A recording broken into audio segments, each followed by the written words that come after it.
Hello, I'm back, and I've got a new kit. This is I've not made any of these MDF kits before. Sarissa Precision, and yeah, this is a pretty darn good one.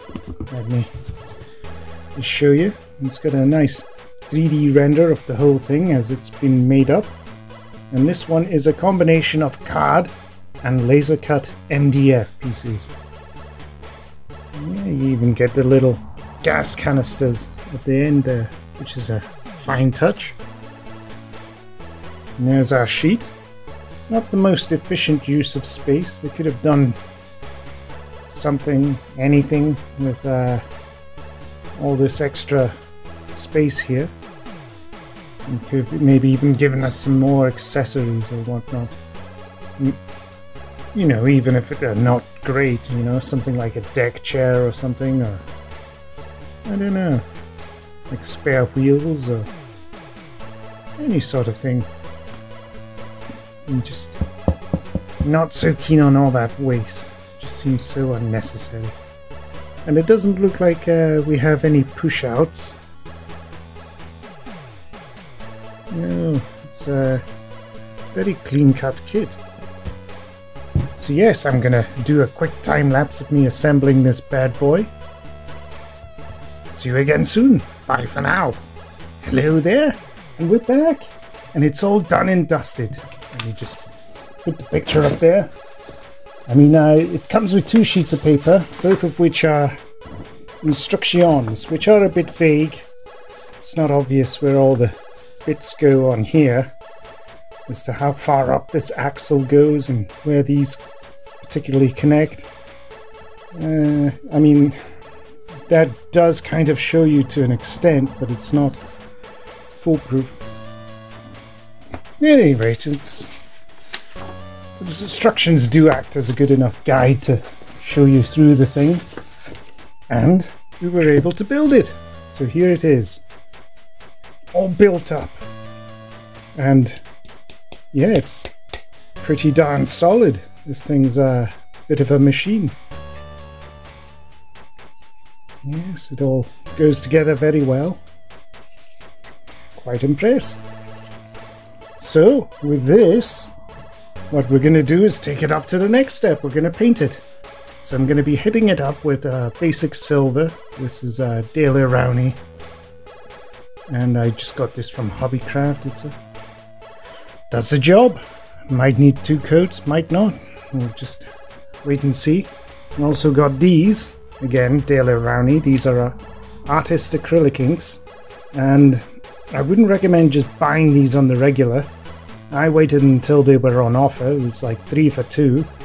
These are like £6.50 each. But they're very high in pigment.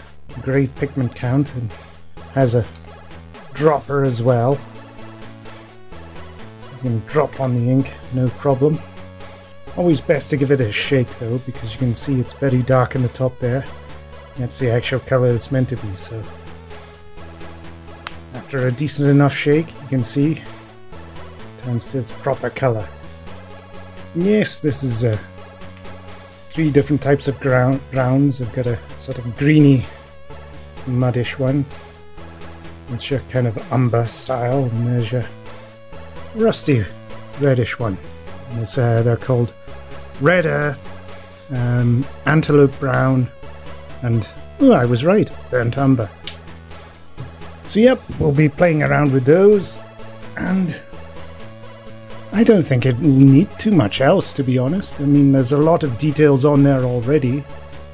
So I'm just going to wait to paint this bad boy up now. See you again soon. Bye for now. Hello again, and we're back. And here's it's all done. Painted and done and dusted. And yes, dusted is the correct term here, because I have been using these soft pastels. And these are chalky type things, and these are great, because all you need to do is just file them down slightly and then gather up the dust, and then just brush it on. And you can get some very nice sort of weathering effects with this. I've used it, the kind of orangey one on the top there, just to give it a rusty colour, and then I've used a brown one at the bottom to give it a sort of muddy kind of look, and it blends in very nicely. And again, we've used all of our other colours as well. For the windows, what I've done is I've gone over it with a blue, weathered it up a bit, and then I've gone over it with a PVA, so you get that extra level of shine off it. And yes. So, do I recommend this kit?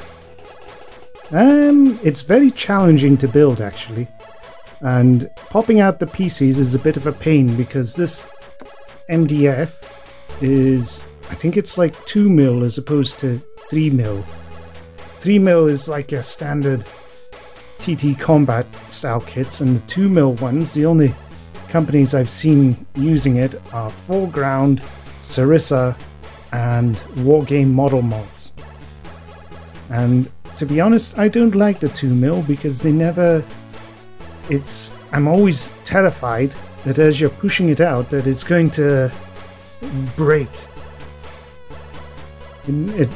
Fortunately that rarely happens, but it is a bit of a worry because of the lack of structural integrity. But with this build, after it's built, it is rock solid.